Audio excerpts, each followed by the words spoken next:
Bienvenido al canal de Narraciones Budismo. Enseñanza extraída de la plataforma studybuddhism.com. Encuentra el enlace en la descripción del vídeo. Entrevista con Khandro Rinpoche. Study Buddhism se reunió con Mingyur Jetsun Khandro Rinpoche en el hermoso centro de Dharmamati, en Berlín, durante su gira de enseñanzas por Europa, para obtener información sobre el budismo de una de las únicas mujeres lamas del budismo tibetano.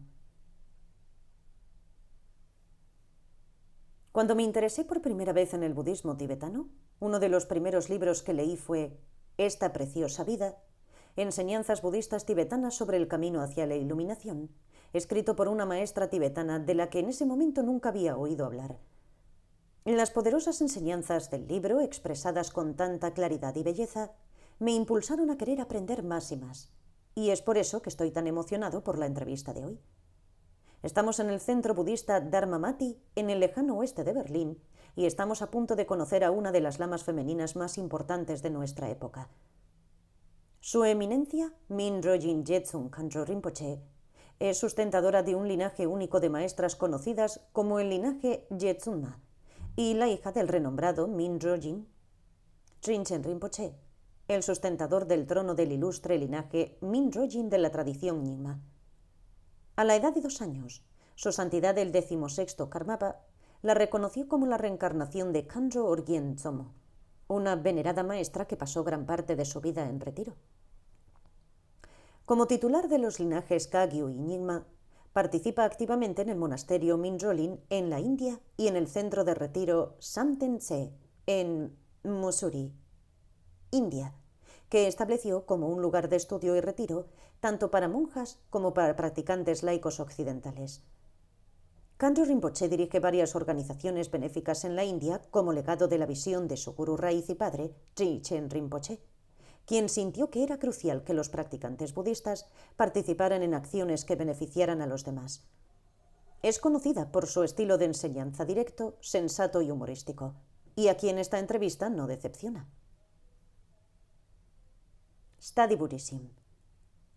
Rinpoche tiene mucha información sobre el desarrollo del budismo en Occidente debido a sus extensas giras de enseñanza por todo el mundo durante las últimas décadas. El acceso a las enseñanzas del Dharma parece estar creciendo exponencialmente, especialmente online.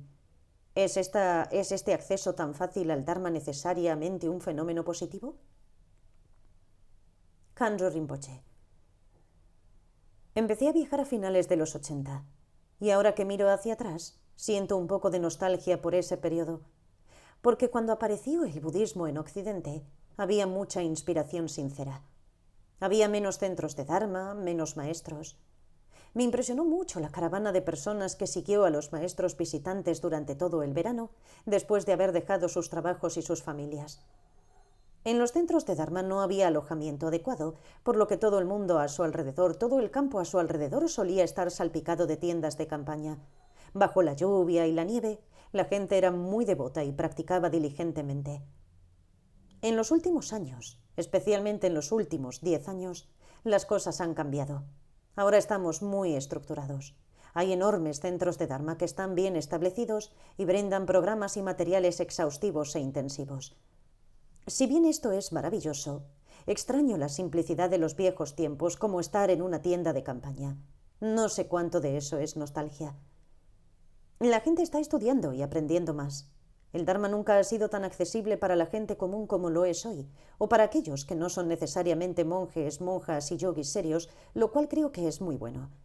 Las enseñanzas del Buda han podido surgir, fusionadas con una especie de comunidad de personas que no son las personas religiosas estereotipadas, lo cual creo que es maravilloso. Al mismo tiempo, el hecho de que el Dharma sea tan accesible puede tener inconvenientes. No sé cuántos podrán darse cuenta de la preciosidad de las enseñanzas del Buda cuando se accede a ellas tan fácilmente. Por supuesto, junto con esto, los maestros y estudiantes probablemente desarrollarán formas muy hábiles de comunicar lo precioso que es. Lo que veo es que debido a que las enseñanzas son tan fácilmente accesibles, la tendencia a atesorarlas y el tipo de diligencia que requiere está disminuyendo. Además, siento que los bordes siguen siendo bastante romos. La verdadera agudeza de la sabiduría que necesita venir, que tiene el poder de atravesar, aún está por verse. Lo que sí aspiro y espero ver es que no nos perdamos en la corporatividad de todo esto. Study Buddhism. Incluso si la meditación y la atención plena se han generalizado y son bien conocidas, encuentro que mucha gente, incluso aquellos que estudian budismo, apenas saben qué es la meditación o cuál es el objetivo de la meditación. Como maestro, ¿qué tipo de malentendidos sobre la meditación encuentra comúnmente? Alguien quería saber más sobre la meditación, así que le pregunté, ¿usted medita? Y él dijo, no, yo no medito, no puedo quedarme quieto por tantas horas. Eso me hizo pensar en cómo la gente en el mundo de hoy interpreta lo que es la meditación. Piensa que la meditación se limita a sentarse en una postura incómoda durante horas y horas. Bueno, esa es una manera. Esa es una de las posturas de cartel de lo que es la meditación. Pero la meditación tiene que ver con la observación gentil y la vigilancia. Eso es lo que siempre enfatizo. Que incluso antes de pensar que eres un meditador, tienes que ejercitar la habilidad humana natural de estar atento y ser observador de cosas simples. Cómo hablas, cómo comes, cómo piensas. Por ejemplo, está tan arraigado en nosotros que cuando nos encontramos con alguien decimos «¡Qué gusto verte!», mientras que la mente podría estar pensando en algo totalmente opuesto. La meditación sería que observes tal cosa y te preguntes a ti mismo «¿Ahora por qué hice eso?». No es que simplemente vayas y digas «estaba tratando de evitarte», sino observar por qué no puedes hacer que esa expresión sea honesta. Entonces, otro aspecto de la meditación sería que, como ser humano, podrías trabajar contigo mismo para ser más honesto en un momento dado. Porque eres el creador de tus propias experiencias. Eres tú quien crea una experiencia que estás buscando constantemente, una experiencia de felicidad o una experiencia de bienestar o amistad o lo que sea. Este es un aspecto importante de la meditación que la gente necesita entender.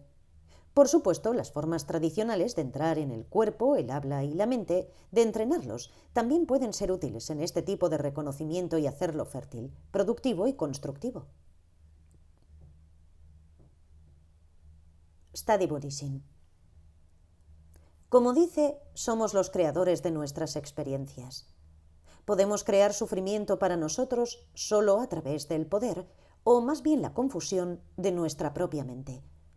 Tengo un amigo que los viernes siempre grita, «He tenido una semana del infierno». ¿Cuál es la comprensión budista del infierno? Bromeo con mis amigos que se han convertido en budistas proveniendo de antecedentes cristianos, que antes tuvieron que lidiar con un infierno, lo cual fue demasiado para ellos, y ahora vienen al budismo donde tenemos 18 reinos del infierno. Ocurre una situación tipo de mal en peor. Cuando se tiene una comprensión muy estrecha y limitada sobre la capacidad del potencial de la mente para la conceptualización, creas un mundo muy pequeño a tu alrededor, dentro del cual ciertas cosas son posibles y ciertas cosas no son posibles. En este caso, no se esfuercen por comprender el concepto budista de los reinos infernales. Si no lo crees, no lo crees. Esa es una forma de verlo. En su lugar, traten de comprender el potencial creativo de su mente. Luego háganlo más grande, salgan de su propio pequeño mundo para comenzar a ver realmente el potencial ilimitado de creación que tiene su mente. Por ejemplo, cuando le sonríes a una persona que pasa junto a ti y la persona no te devuelve la sonrisa, tu mente puede entrar en una historia completa. Lo bueno o malo que eres tú o que es la otra persona, problemas de inmigración, diferencias culturales. Puedes escribir una tesis completa sobre eso. Así de creativa es tu mente. Si observas ese potencial creativo de tu mente, entonces comenzarás a comprender que puedes crear mundos de experiencias propias. El infierno y todo el concepto del infierno es un ejemplo minúsculo de la tortura y el enorme sufrimiento que nuestra mente puede crear. Si lo interpretas de esa manera, no es difícil de explicar. 18 reinos del infierno es solo la punta del iceberg, como dicen. Son solo parte de la creación ilimitada de diversos infiernos aquí y en cualquier otro lugar. Study Buddhism. Por lo tanto, ¿entrenar a nuestra mente es la clave de cómo experimentamos la vida? Sí. La desesperanza es cuando dependes por completo de todo y de todos los demás para obtener lo que deseas experimentar. El entrenamiento mental permite que un individuo no se quede atrapado en ese estado de desesperanza. No dependes de otra persona, sino que realmente ejerces tu propia habilidad y libertad. Cuando pasas de ser completamente dependiente a ser libre, a crear y moldear tu propia existencia, llevas a cabo tus propias expectativas y aspiraciones. La verdadera libertad llega cuando comprendes tus propias habilidades internas, las afinas y dejas que realmente se conviertan en la base de tu propia existencia. Study Buddhism. Supongo que a veces es difícil comprender cómo ejercer nuestras propias capacidades y libertades, y darnos cuenta de lo precioso que es nacer como seres humanos. Creo que muchos de nosotros pasamos nuestros días sintiéndonos bastante, sobre todo. ¿Cómo podemos combatir ese sentimiento? La vida es preciosa porque es en esta forma humana que tus sentidos, experiencias, emociones y sentimientos están arraigados en tu propia conciencia mental. Es un regalo excepcional. La capacidad de hacer que las cosas sucedan, hacer que este momento sea realmente feliz, alegre y constructivo, es un potencial que todos tenemos como seres humanos. No solo tienes este potencial, también tienes la ventaja adicional de tener la inteligencia que lo reconoce. Eso lo convierte en el más preciado de toda la existencia. Tradicionalmente podría contar las 18 cualidades, pero todas ellas entran en una sola cosa. Es que todas las causas y condiciones te capacitan para poder ser el creador, director, pintor, escultor de un momento. ¿Quién disfruta de tal libertad y capacidad además de un ser humano? Eso es lo que hace que la existencia humana sea tan preciosa. Study Buddhism. Hoy en día, las redes sociales son una parte integral de la vida, especialmente para las generaciones más jóvenes. En las diversas plataformas de redes sociales estamos constantemente inundados con diferente información, puntos de vista y, más recientemente, verdades. ¿Cómo pueden los jóvenes aprender a navegar esta experiencia a menudo traicionera? Me gustaría animar a los jóvenes a hablar entre ellos, a participar en el intercambio de ideas y a cuestionar sus experiencias en la vida. Estos intercambios nunca pueden ser constructivos si estás limitado en tu propia mente al pensar que alguien más tiene que crear un entorno en el que se puedan abordar esas preguntas. Pensar que todo se puede escribir en Google y luego aparecerá y encontrarás una solución no va a suceder. El descubrimiento requiere que te levantes y vayas. Los jóvenes de hoy necesitan comprender realmente la importancia de no depender de los líderes para que les muestren las preguntas o las respuestas, sino que deben tener el coraje de realmente encabezar el diálogo y la investigación. Hay que ser líderes en uno mismo para poder tener el coraje de cuestionar, de buscar las respuestas. Study Buddhism. Otro problema al que nos enfrentamos hoy en día es que, con un acceso tan fácil a la información, podemos ver claramente la desigualdad social, el miedo belicista y la destrucción ambiental provocada en el planeta, por lo que a menudo parece ser un puñado de individuos. ¿Cómo podemos desarrollar compasión por aquellos que causan tanto dolor y sufrimiento en el mundo? No es fácil tener compasión sin prejuicios, si no comienzas un poco antes en tu flujo mental. Tienes que trabajar con los factores causales y eso está bellamente explicado en las enseñanzas Mahayana. Realmente necesitamos entender que somos receptores de mucha bondad en los demás, de nuestra interrelación con los demás y entender que el concepto de las enseñanzas budistas de seres sintientes cual madres no es solo poético. El nacimiento de cualquier actitud de bondad y compasión siempre nace del reconocimiento de cuántos somos receptores de la bondad y compasión de los demás, ya sea de nuestra madre real o de cualquier otra persona. Incluso cuando bebemos una taza de té debemos comprender el panorama general de cuántas personas han contribuido a que ese momento sea posible. Cuando ignoramos ese hecho, comenzamos a desarrollar una mente muy individualista, endurecida y aislada. Eso es lo que dificulta la compasión y la práctica de la compasión. Es porque pensamos que somos un individuo desapegado y de ninguna manera relacionado o conectado con otros. Pero cuando comprendemos la conexión y la interdependencia de nosotros mismos con todos los demás, llegamos a un punto en nuestra mente en el que nos damos cuenta de que estamos recibiendo mucho.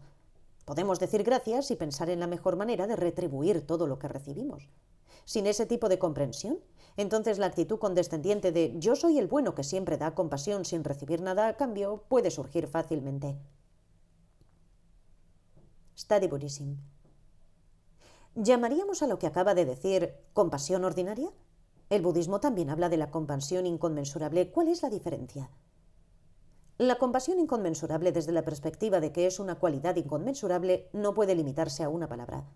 Por esta razón, dentro del contexto de las enseñanzas inconmensurables, tenemos un amor inconmensurable, una bondad inconmensurable, una alegría inconmensurable y una ecuanimidad inconmensurable. Tiene que impregnar la esencia de estos cuatro, e incluso mucho más cualidades diferentes para que sea verdaderamente una compasión inconmensurable. La base de todo lo que harías, dirías y pensarías estaría imbuida de mucha consideración por los demás. Si dices algo, la fragancia subyacente de ese momento ¿sería bueno para alguien más? Study Buddhism. Quería volver a los malentendidos sobre temas budistas. Creo que mucha gente que no sabe mucho sobre el budismo piensa que todo es bastante agradable, encantador y alegre, una especie de filosofía de haz lo que quieras. Y luego los principiantes, cuando realmente miran las enseñanzas del Buda, se sorprenden y tal vez incluso se desaniman. ¡Wow! Todo es sufrimiento, impermanencia y muerte. ¿Qué le dirías a esa gente? Bueno, es casi como si alguien comenzara un rumor diciendo que la impermanencia es una mala noticia. Y desde entonces nos hemos convencido de que el budismo se trata solo de impermanencia y sufrimiento, temas terriblemente sombríos. Aún así, todos los maestros budistas siguen diciéndonos que la impermanencia es buena.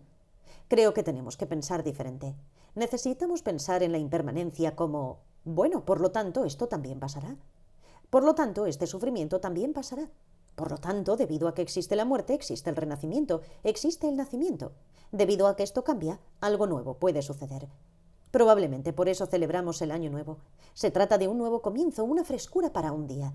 Lo tomamos como un pretexto para celebrar el potencial de tener otra oportunidad, y eso es una buena noticia. Creo que la idea de contemplar la muerte y la impermanencia es atesorar el momento presente. Pensar en la impermanencia y la muerte es un aspecto importante de la contemplación budista. Me encanta la historia de Milarepa donde dice: es la muerte y la impermanencia y lo que sucede en el momento de la muerte, después de la muerte, lo que me inspiró a ir a las montañas y meditar, hasta el punto en el que ya no le tengo miedo a la muerte. ¿Esto es tan hermoso? Tiene que ser entendido correctamente. Toda la visión budista de la contemplación de la impermanencia es que te permite ver el cambio, que todo es de naturaleza transitoria, es intercambiable, es agotable.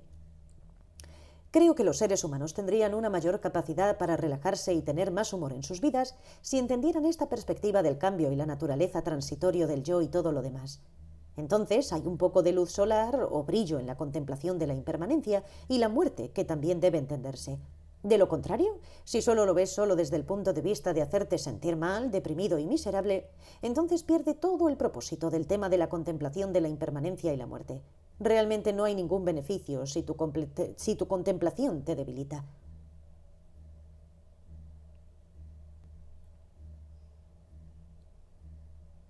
Study Buddhism. Como mujer tibetana, usted es bastante única como maestra. En las últimas décadas podemos contar con los dedos de una mano el número de mujeres lamas tibetanas que han enseñado en Occidente. Como en la mayoría de las religiones y culturas del mundo, las mujeres se han enfrentado a prejuicios en las sociedades budistas. ¿Cómo superó este prejuicio? Hasta aproximadamente las últimas 2 décadas hemos visto muy pocas maestras destacadas, y creo que es por falta de educación. Las sociedades en el este, India y Tíbet, y básicamente donde quiera que creciera el budismo, eran muy patriarcales. Una sociedad patriarcal limita las oportunidades de las mujeres para estudiar y ser independientes. Pero tienes que estudiar, tienes que ser independiente para manifestar cualquier tipo de realización o comprensión. Te equivocarás al imaginar que los bodhisattvas simplemente caen del cielo y surgen automáticamente como mujeres y hombres o lo que sea. Mucho trabajo duro está involucrado en el sentido de aprender, practicar y estar en retiro. Ser independiente para experimentar y lograr. Las mujeres a menudo no tenían esa oportunidad, por lo que había un número limitado. Afortunadamente eso parece estar cambiando. Realmente creo que las oportunidades de educación ahora han aumentado para las mujeres y se están volviendo muy competitivas y educadas. Si bien hay fuentes textuales que no hacen comentarios despectivos ni tienen ningún tipo de perspectiva sesgada hacia las mujeres, en realidad es todo lo contrario dentro de las tradiciones Mahamudra y Dzogchen. Pero debemos verlas como obras literarias de eruditos y maestros que tenían sus propias opiniones porque se criaron en ese tipo de sociedad. Hay mucho de que no nazca como mujer. Es una declaración muy común en algunas oraciones budistas que realmente sorprende a las personas que llegan al budismo pensando que se trata de una verdad y compasión imparcial, ausencia de entidad y ausencia de ego, y luego encuentran tal discriminación. Las mujeres lo encuentran muy discordante, muy irrespetuoso y desalentador, pero hay que entender que se trata de obras literarias e interpretaciones de la perspectiva de un individuo. Nunca permití que eso fuera ningún tipo de bloqueo. He acudido a mis maestros, especialmente a mi padre, quejándome y diciendo: «Mira, esto es lo que todos ustedes han estado escribiendo sobre las mujeres, ¿y acaso no es esto contradictorio con las enseñanzas del otro día que han estado dando?». Y Rinpoche diría que en última instancia el Dharma es una visión, y tienes que examinarla, pensar en ella, tienes que reflexionar sobre ella en tu propia mente, experimentarla y luego tomar una decisión basada en tu propia comprensión, en lugar de en lo que alguien está tratando de decirte. Este consejo me ha sido de gran ayuda. En estos días lo tomo como una actitud relajada o con algo de humor, y lo veo como la interpretación de un individuo más que necesariamente como las palabras del Buda. Cuando su santidad el Dalai Lama dice que podría reencarnarse como mujer, es un gran mensaje para las mujeres y para los hombres que pueden tener esa pregunta. Es la bondad inconmensurable de su santidad y su realización a través de la cual es capaz de proclamar esto. Por otro lado, tenemos que ser muy pragmáticos al respecto. La institución del Dalai Lama y quién es y cómo se manifiesta nunca debe limitarse a ser la respuesta a una sola pregunta. El Dalai Lama tiene responsabilidades y actividades ilimitadas que deben alcanzar la mayor bondad. Y si esa mayor bondad se puede lograr con su regreso como mujer, maravilloso. Sin embargo, si no es oportuno, podemos esperar. Stadi Buddhism. Es genial escuchar que los tiempos están cambiando y se está progresando. En una entrevista anterior con Jetsun Tenzin Palmo, hablamos sobre cómo a las monjas les suele ir mucho mejor que a los monjes en los exámenes, ahora que se les ha dado acceso a una educación completa. Entonces realmente se trata de educación, como dice. En realidad, bajo la dirección de Jetsun Tenzin Palmo, las monjas del norte de la India han resucitado recientemente la danza dakini, una práctica de danza ritual que se remonta a los comienzos del Vajrayana, cuando la realizaban tanto hombres como mujeres monásticas. La palabra dakini se usa mucho. ¿Qué significa? No creo que mucha gente entienda lo que significa o lo que es una dakini. Escucho todo el tiempo: «Eres una dakini», o «Una chica hermosa es una dakini», o «Una mujer maravillosa y fuerte es una dakini», o «Alguien a quien respetas y realmente ves como una inspiración es una dakini». Al contrario de lo que la gente piensa, el concepto de dakini no se limita a las mujeres o ser femenino. Dakas y dakini son sinónimos. Cualquiera que haya cortado el engaño ilusorio es una dakini. No está restringido a las mujeres y nunca debe usarse como un cumplido que la gente les hace a las mujeres. Además, tal vez la gente piense que una dakini es siempre muy hermosa, gentil, amable, maternal, nutritiva, fuerte, etc. No creo que estas personas necesariamente hayan conocido a una. Stadi Buddhism. Para terminar, ¿podría decirnos cuál cree que es la esencia del budismo? La esencia de las enseñanzas budistas se trata de animar a un individuo a ser más perspicaz e introspectivo, para ampliar la propia mente a una comprensión que requiere mucho profundizar en uno mismo, la propia mente, los propios patrones de pensamiento. Desafortunadamente, la resistencia a través de nuestra terquedad habitual y patrones habituales está ahí. Según las enseñanzas budistas, lo opuesto a la sabiduría es la ignorancia. Entonces tienes una lucha constante entre tu sabiduría innata, que tiene su propio potencial natural para ser introspectiva y perspicaz, pero golpea contra la resistencia de la ignorancia habitual. Por lo tanto, todo el aprendizaje enfatizado en las enseñanzas budistas se trata de superar las excusas. El objetivo no es adquirir sabiduría, sino desarrollar un poderoso antídoto contra las excusas y el tremendo hábito de la terquedad que simplemente no toma las cosas como son. Por lo tanto, se hace necesario estudiar. Depende de lo terco que seas y de lo furtivamente que puedas seguir defendiéndote de lo que es la verdad. Mientras esa racha en ti continúe, tienes que estudiar. Por lo tanto, estudiar no tiene fin. Stadi Buddhism. Rinpoche, muchas gracias por tu comprensión única del mundo y las enseñanzas budistas. Gracias por escuchar.